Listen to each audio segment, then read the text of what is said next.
سلطان الأولياء السيد محي بن عبد القادر الجيلاني وسائر الأولياء الله والأولياء التسعة وأمهاتنا وآبائنا وأجدادنا وجداتنا ومشايخنا وأساتذتنا ومعلمينا ذوي الحقوق الواجبة علينا وعلى الحاضرين في مجلسنا هذا خصوصا إلى من فتح هذه القرية وخصوصا إلى معلم هذا الكتاب الشيخ الإمام جلال الدين بن كمال الدين السيوطي رضي الله عنهم سيقول الله لهم الفاتحة. أعوذ بالله من الشيطان الرجيم. بسم الله الرحمن الرحيم. الحمد لله رب العالمين الرحمن الرحيم مالك يوم الدين إياك نعبد وإياك نستعين اهدنا الصراط المستقيم صراط الذين أنعمت عليهم غير المغضوب عليهم ولا الضالين آمين. Para jemaah, alhamdulillah sore hari ini kembali kita dipertemukan Allah di majelis yang penuh dengan keberkahan ini. Mudah-mudahan setiap aktivitas kita dicatat oleh Allah sebagai amal soleh. Para jemaah, kita lanjutkan kajian kita Al-Bab Salisu Asyara, bab 13 ini. Bab ke-13 menerangkan tentang keutamaan puasa. Bismillahirrahmanirrahim. Qala al-musannif rahimahullah ta'ala wa nafa'ana bihi wa bi'ulumihi wa 'ada 'alaina bi barakatihi wa asrarihi wa karamatihi bidarain amin. Al-babu tawibat asali suasara kang kaping 13. Iku fi fadilati shaumi tetep ing dalam nutur kautamane poso. Bab 13 niku nerangkan keutamaan puasa. Dan kita bahas dulu puasa, definisi dari puasa. As-shaum ai makna puasa. Makna lugawi, makna bahasa, artinya puasa. Adapun dalam istilah syarat atau syariat adalah menjaga diri dari sesuatu yang membatalkan mulai subuh sampai dengan maghrib. Ini istilah syarat.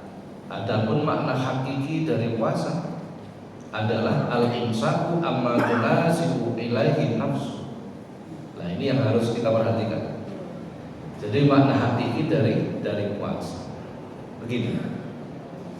Ini yang perlu kita pahami bersama. Jadi ketika zaman telah akhir, itu Rasulullah mengatakan Islam itu menjadi banyak, tetapi kualitas mereka seperti buih di lautan. Karena tadi apa yang dimaksud? Jadi umat Islam itu banyak dan mereka suka melakukan ibadah, tetapi tidak memahami maksud dari ibadah. Nah, ini yang paling penting. Ini yang paling penting. Jadi kalau jenengan di konsolat ini nyapa atau karepe ini ya. Kalau jenengan di kongkon ngaji butuh ya karepe ya. Di kongkon poso ini apa kan? Nah, itu yang penting sebenarnya. Itu yang paling penting. Sampai dalam surah hadis itu Rasulullah mengatakan yakhruju qaumun min akhir zaman min ummati wala qira'atuhum ila qira'atihim saibun wala sholatukum ila sholatihim saibun. Rasulullah mengatakan akhir zaman bakal teko saka umatku, bacaan Quran kalian para sahabat dibandingkan mereka tidak ada apa-apa. Sahabat sawan, berarti umat akhir zaman ini bacaan Qurannya bagus. Wala sholatukum ila sholatihim saibun. Sholat kalian dibandingkan sholat mereka tidak ada apa-apa. Sawan sahabat. Tapi terusannya hadis itu benar. tetapi bacaan Quran mereka, sholat mereka tidak pernah melewati tenggorokan mereka. Mereka keluar dari Islam seperti anak panah yang melesat dari busurnya dan tidak pernah kembali. Jadi mek gayane tok ngoten lho maksudnya iki. Quran gedhu diwaca. Nek ndi maca Quran, nek ndi maca Quran itu baik. Tapi jangan lupa yang paling penting itu memahami dan mengamalkan isi Al-Quran. Jadi Quran jangan dijadikan sebagai bacaan saja. Walaupun membaca itu sudah berpahala, sudah berpahala. Sehingga banyak dikatakan Islam akhir zaman itu ya kayak sini toh, gedhu maca Quran, gedhu sholat, tapi tidak paham dengan Islam itu sendiri. Nah ini problem kita sebenarnya. Ini problem kita. Sambut. Apa nih? Berlomba-lomba menghafalkan Quran itu baik. Kalau lagi boten kok terus rasakan boten.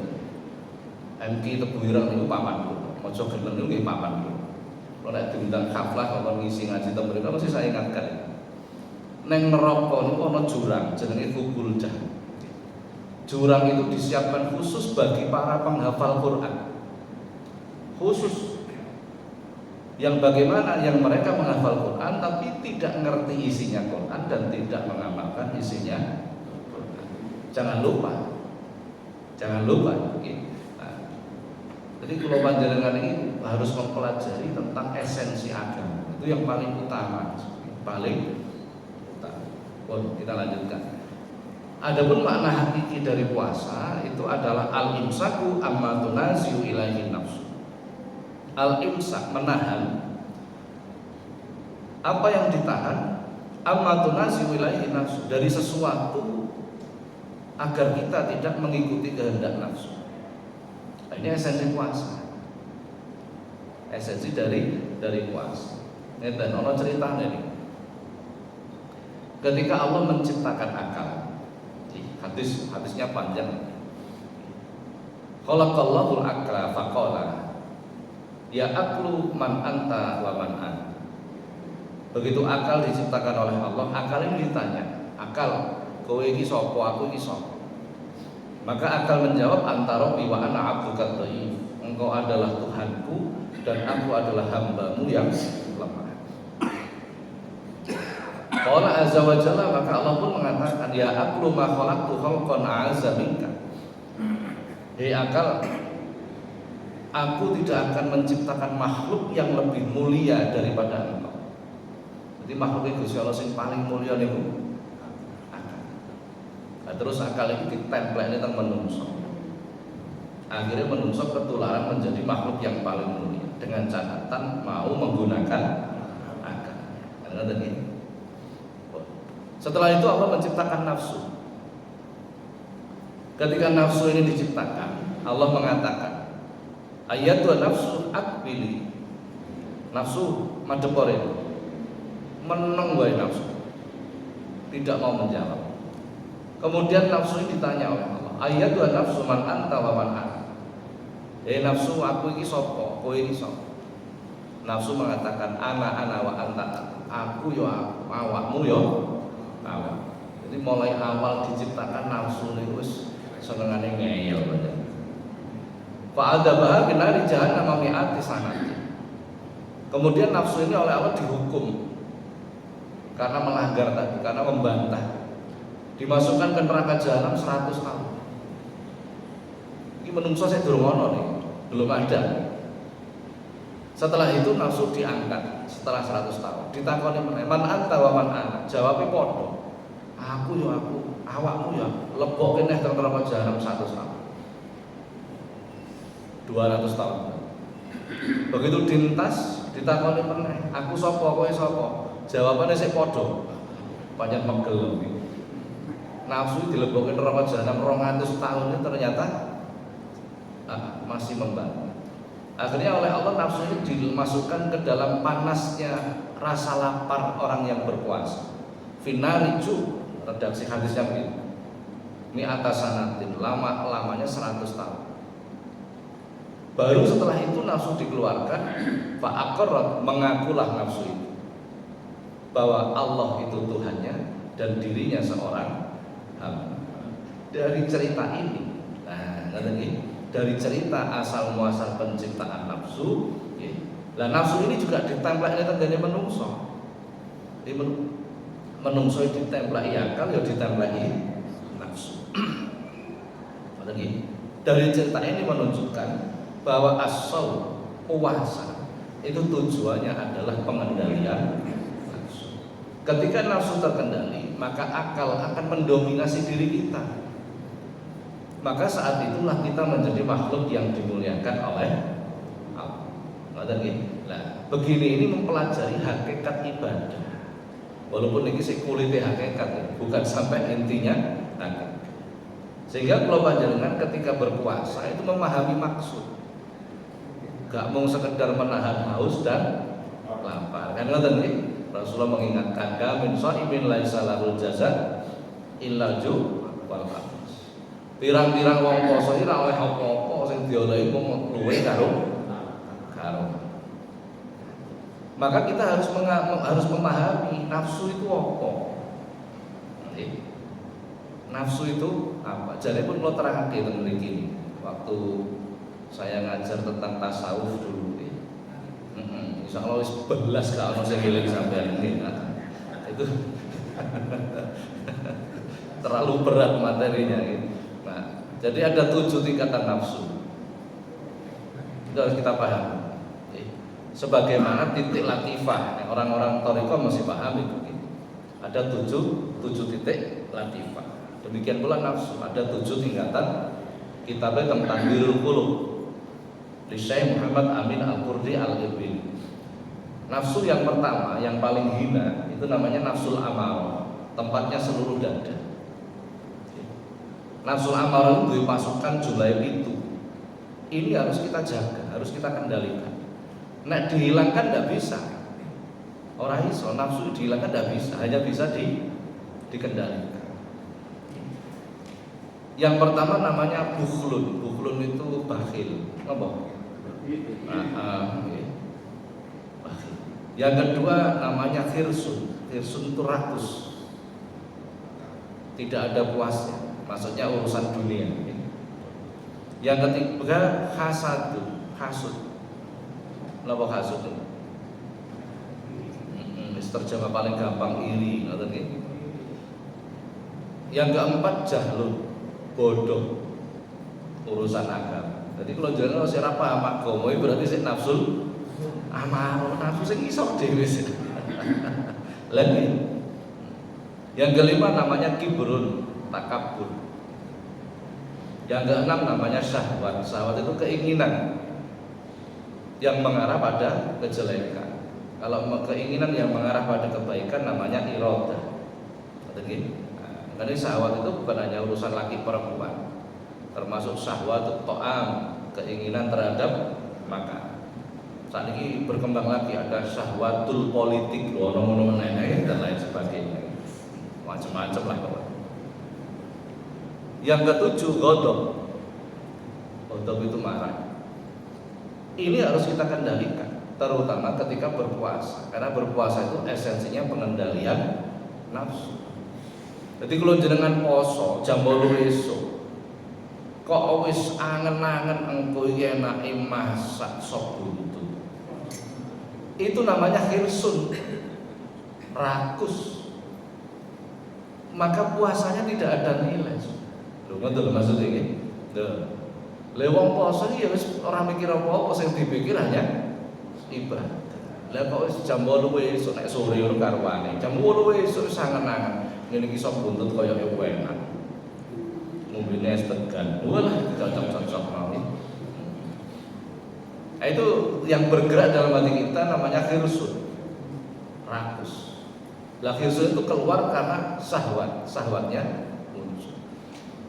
Padahal itu kita diperintah untuk mengendalikan. Tingkatan kedua, nafsu tingkatan keduanya namanya nafsul lawamah. Ini di sini welek-elek ya. Pasukannya ono 9. Nomor 1 jenenge laum. Laum niku suka mencela. Napa mencelane? Maido nyacat, ngresula sambat Gus. dulur misanan kabeh lah. Jadi sampai disuguhi wong panganan terus dicipi. Panganan gak enak. Jenenge lauk suka mencela. Ngoten iki. Jare sing nyuguhi wong karek mangan nek akan nyocot ngono kira-kira.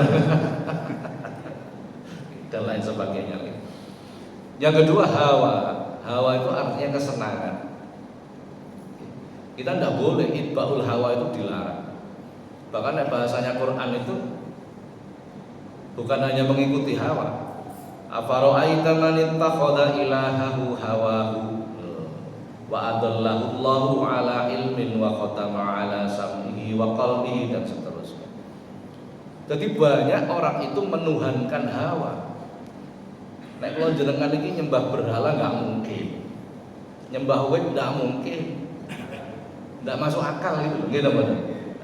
Apa meneh santri kados kula jenengan enggak mungkin sudah. Enggak mungkin. Tapi nek menyembah hawa, oh belum tentu.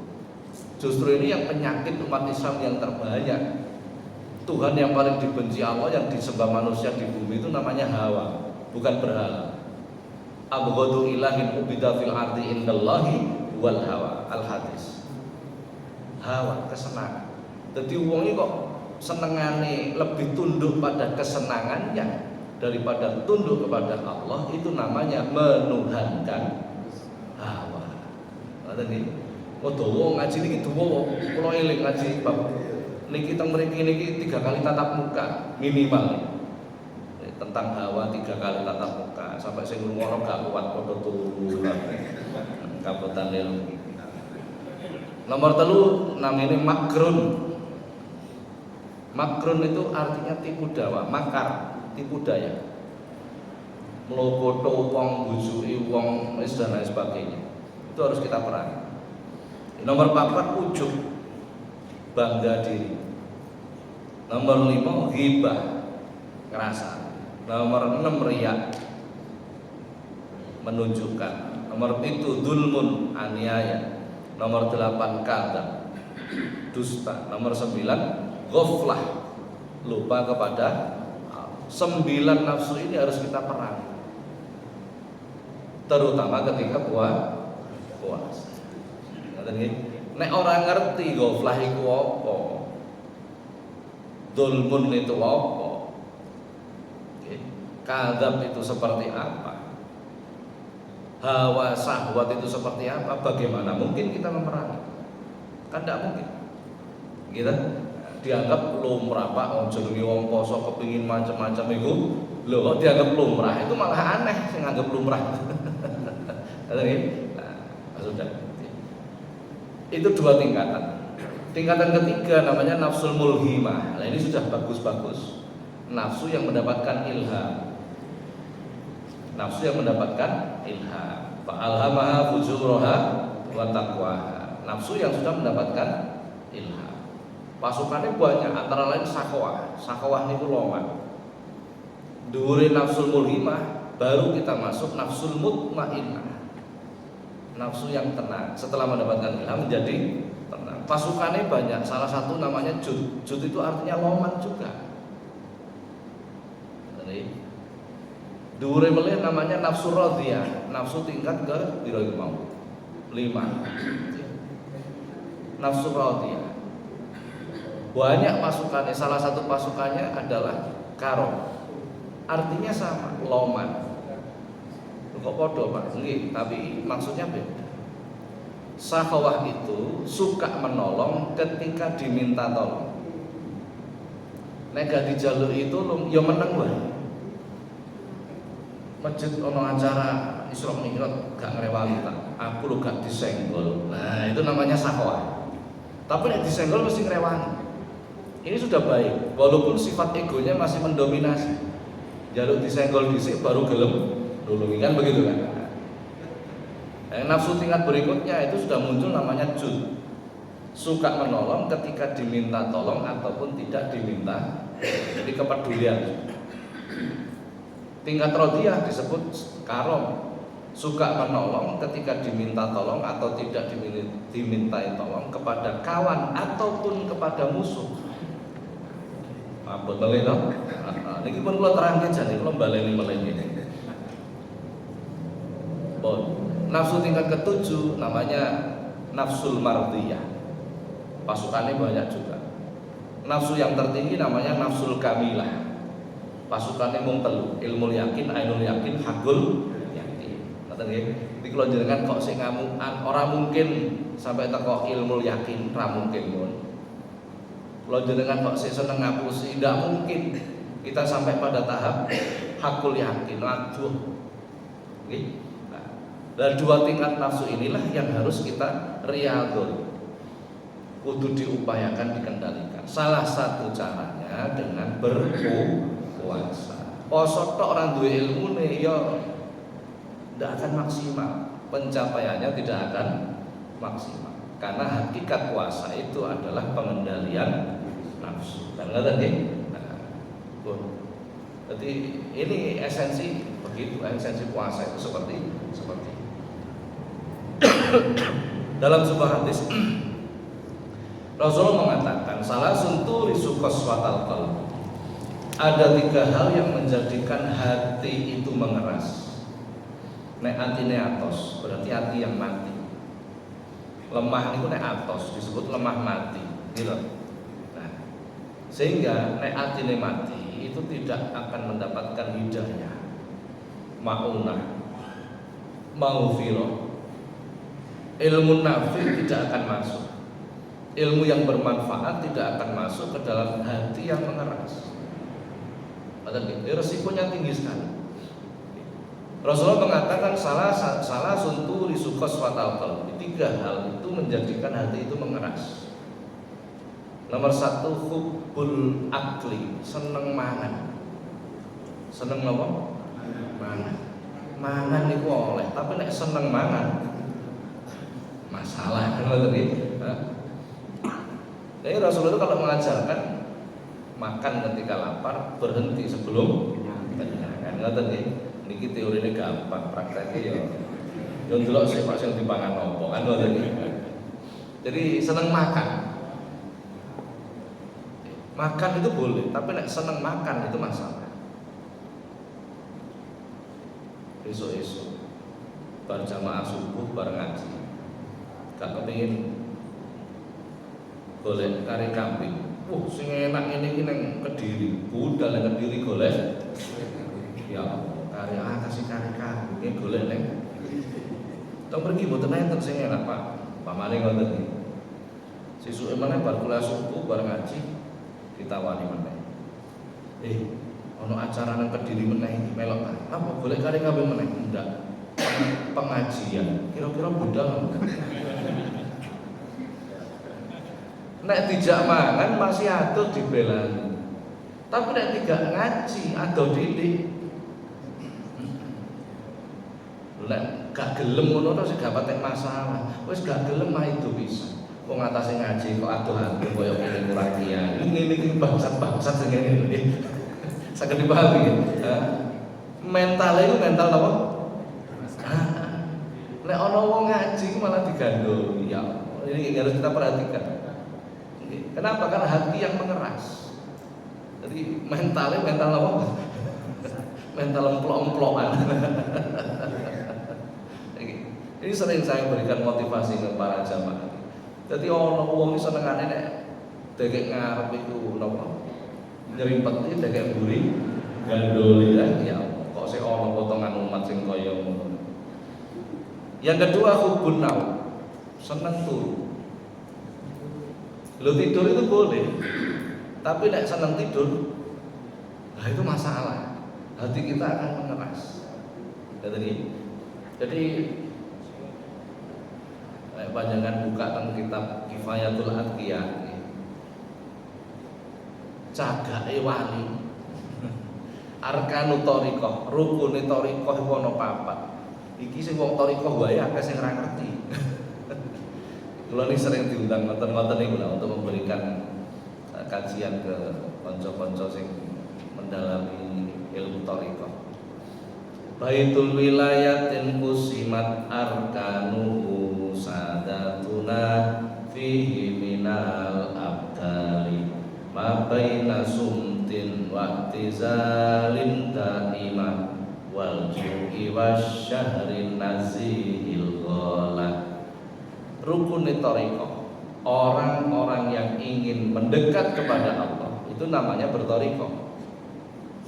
Semua orang yang ingin mendekat kepada Allah melalui jalan ilmu dan amal, maka orang ini disebut berthariqah. Nah, orang kepingin mendekat kepada Allah tanpa melalui jalan ilmu dan amal, maka itu kebohongan. Aku yang kuwi cedak karo Gusti Allah. Sembahyangku sewekep. Qiyamul lail gak leren-leren, wiridan akeh, tapi tidak berilmu, itu bohong. Dia tidak akan bisa dekat kepada Allah. Ngoten nggih?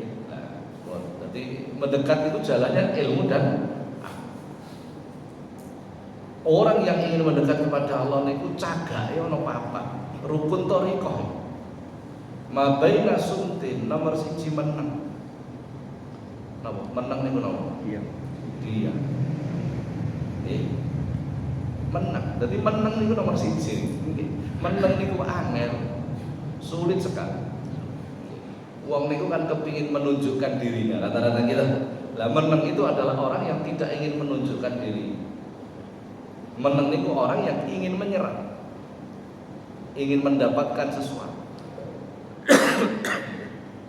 Nomor 1 sum. Mabainan sumtin wa tizalin. Nomor 2 uzlah.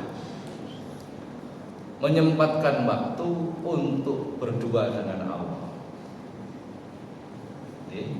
Gak mesti nang jero alas, mboten kudu ngoten, nggih. Mboten kudu ngoten. Jadi dalam sehari selalu menyempatkan waktu untuk berdua dengan Allah. Nomor 3, lapar, bukan saum, bukan puasa, tapi lapar. Napa bedanya? Pirang-pirang niku wong poso nalikane awan luwih, tapi begitu maghrib kemelakaran. Napa kemelakaran? Lebih gak kemelakaran wong jamak takhir gak ada kosor.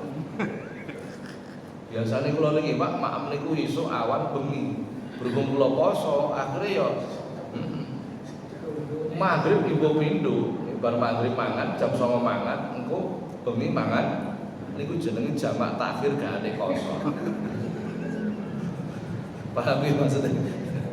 Ini nek dawuhipun Imam Ghazali tentang kitab Bidayah, makin wonten jenengan nek Rebo Enjing niki. Makin wonten, itu bukan orang puasa, itu hanya orang yang mengganti waktu makan. Orang yang mengganti waktu makan saja. Jadi orang yang tidak memahami esensi dari puasa. Maka dalam urusan rukun thariqah itu yang disebut bukan shaum tapi lapar. Rasulullah itu suka berlapar-lapar. Gitu, sampai wetenge diganjel 3 butir batu kan begitu kan. Nah, jarane sakniki Genzi awak kok dipulosoro ngono lho jarane kan beda. Pola pikirnya, sudut pandangnya sudah berbeda. Nomor 4 rukun thariqah niku sahrul layal. Menghidupkan malam. Menghidupkan malam. Artinya apa? Ngurangi itu termasuk rukun thariqah. Lho kula niki bendalu Pak melek. Lah nek di teng warkop kok gak ngono maksudnya. Enggak begitu maksudnya. Ini memperbanyak ibadah.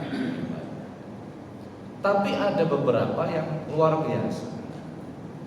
Dan saya pernah berjumpa. Jadi enten wong niku turu wae.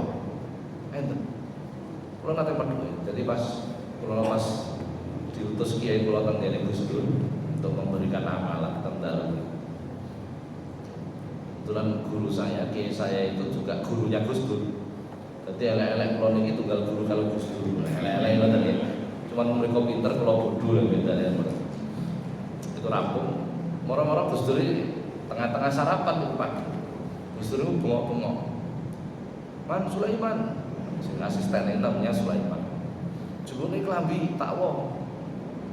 Nah kamarnya Gus Dur itu terkunci, ya, maksudnya tertutup pintunya, tidak berani masuk Sulaiman. Jadi Gus Dur matur kelambimu Jadi bajunya Sulaiman dicopot pakai Gus Dur. Tidak biasanya Gus Dur kupuh itu tidak biasanya. Boten suwi kira-kira tidak sampai 5 menit itu. Sing bagian resepsionis terima tamu namanya Mustafa lari Mojokerto. Iku menjeru. Gus nonton tamu. Ya wis tak enteni tamu. Ini Gus Dur itu sudah ngerti kalau mau ada tamu. Makanya pakai ganti baju. Gus Dur itu matur.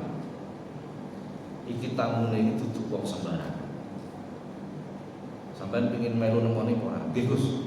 Berhubung Gus Dur matur ngoten kula melok.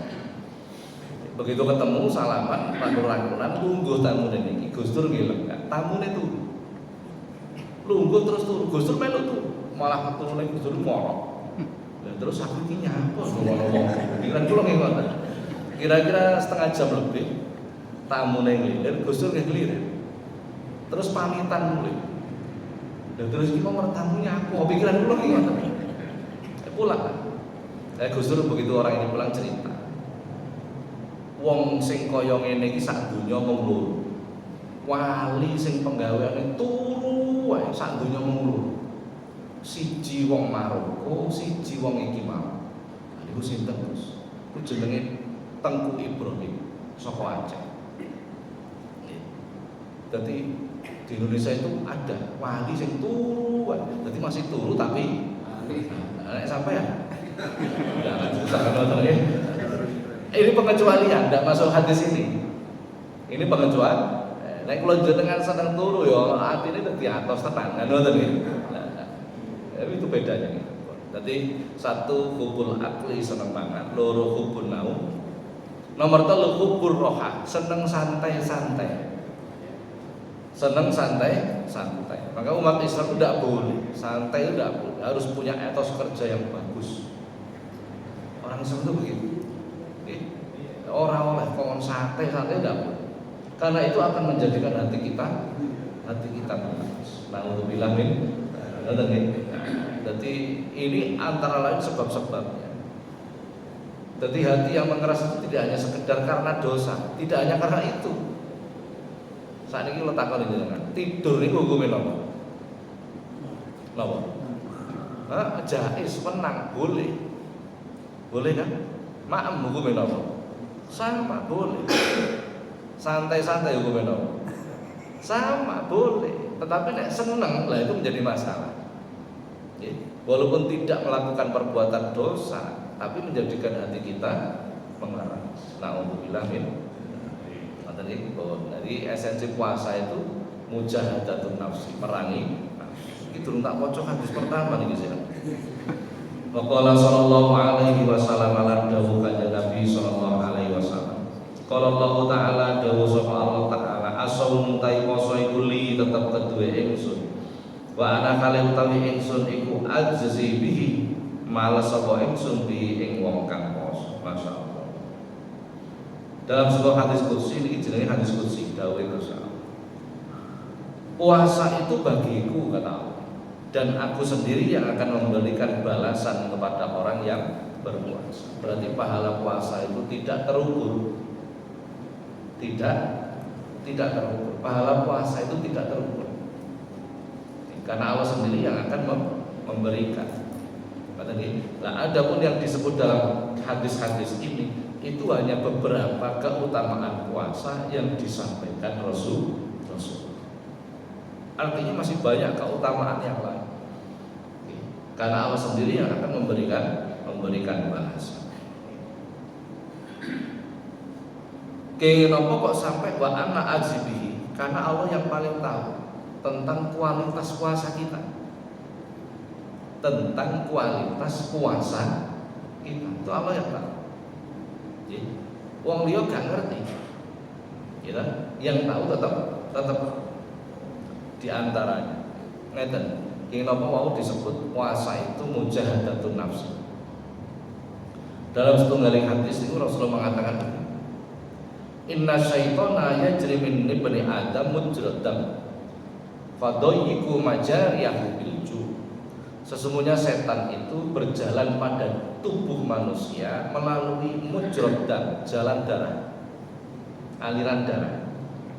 Fadayyiku majariyahu bilju, maka rusaklah jalan setan itu dengan lapar. Jadi nek kalau jenengan luwe niku setan niku gak nemu dalan.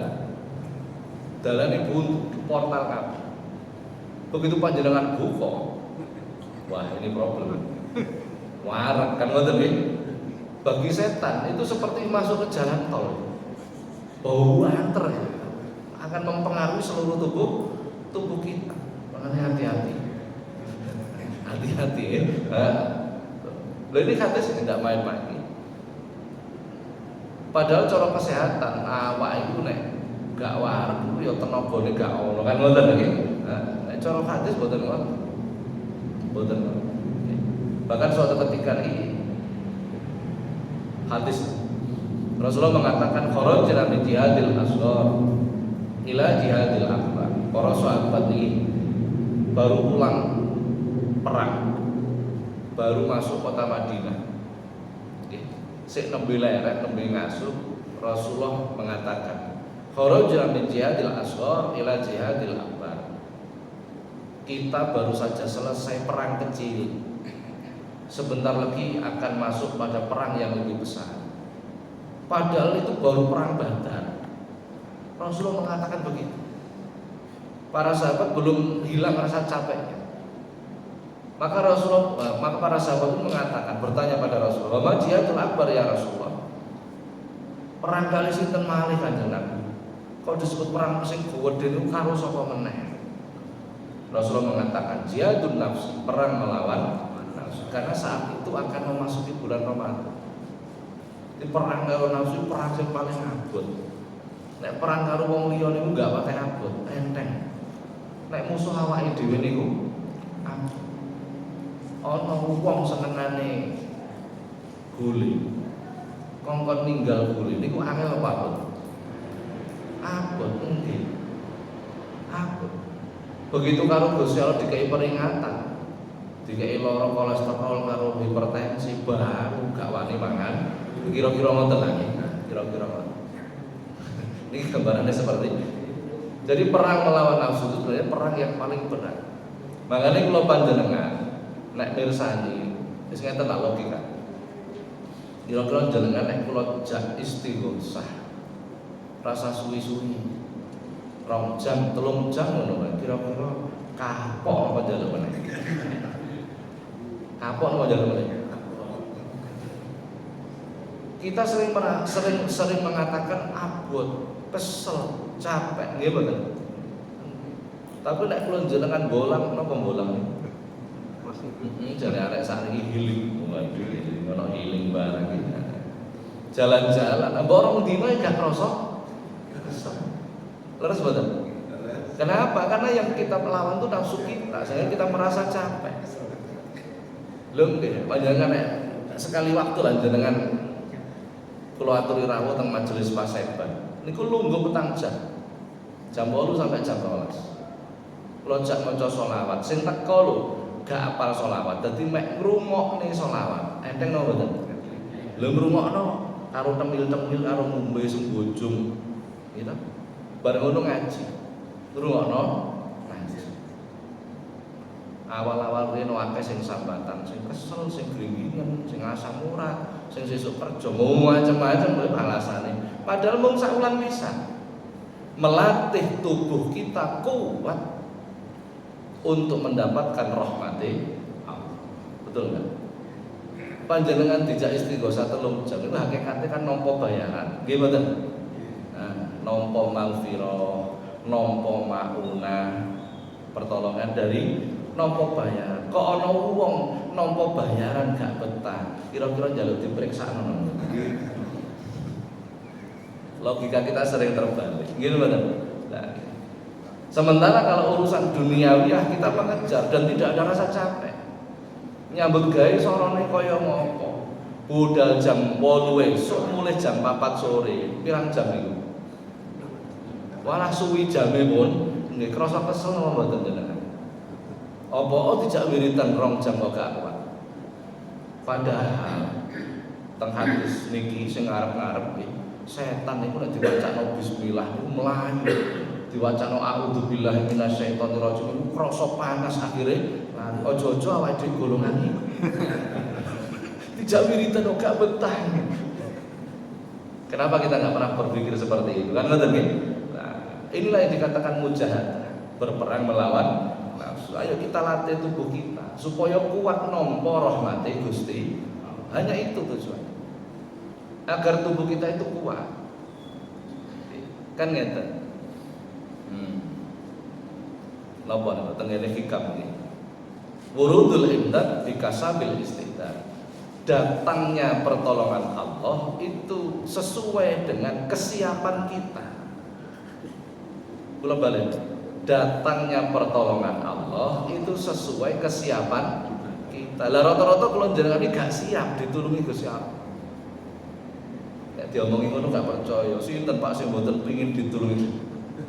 Kenyataannya kula jenengan iku nek wiridan suwi ra kuat. Gitu?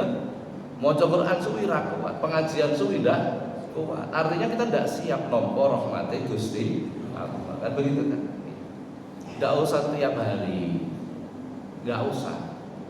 Terlalu jauh kita ini. Saulan bisa melatih tubuh kita supaya kuat nampa rahmate Gusti Allah. Hanya itu saja. Lah nek para wali niku bendino wis setiap hari pun ya Allah, Syekh Abdul Qadir Al-Jilani radhiyallahu anhu niku nek zikir malam. Beliau itu sholatus subhi bi wudu'il isya. Salatnya subuh dengan wudunya isya. Piye? Salate subuh nganggo wudune piye? Tiap hari. Pantes dadi waline Gusti Allah. Nek kula jenengan mau sembahyang tahajud jam 2 wae rumangsane wis paling pantes mlebu swarga. Padahal gak sampai sak jam sembahyang kan kita. Al-Imam Abdul Qasim Junaidi Al-Baghdadi, imam kita Ahlussunnah wal Jamaah dalam bidang ilmu tasawuf. Beliau Imam Junaid Abdul Qasim Junaid Al-Baghdadi niku nek salat sunnah ba'diyah isya. Jadi bareng imam salat isya karo para jamaah, para santri wiridan donga bar ngono salat ba'diyah isya 2 rakaat tok. Salat ba'diyah isya 2 rakaat, selesainya tarhim subuh. Wis tidak ada waktu untuk salat tasbih, salat hajat, salat tahajud, li hifdzil iman, li sakaratil maut, salat tobat, li birril walidin rawon. Waktu entek gawe salat ba'diyah. Piye? Nek delok niki, delok cerita niki, kula jenengan cilik atine, waduh, gak bakat blas awake. Kan ngoten nggih. Kenapa? Karena mereka tubuhnya dilatih untuk siap nampa rahmati Gusti Allah. Kula jenengan kan tidak pernah melatih begitu. Gitu? Nah, ibadah kaya-kaya sak koberi kan ngoten tok nggih, tapi bayaran njaluk sing akeh. Wiridan titik njaluk swarga dhuwur. Apa ana critane iki lho kan ngoten iki. Pun para jamaah oleh sitok-tok niki wae. Sampai mriki tanya jawabnya kapan-kapan mawon. Kalau ngapunten mboten saged dereke jamaah niki. Ngoten riyen mugi-mugi manfaat. Al-Fatihah.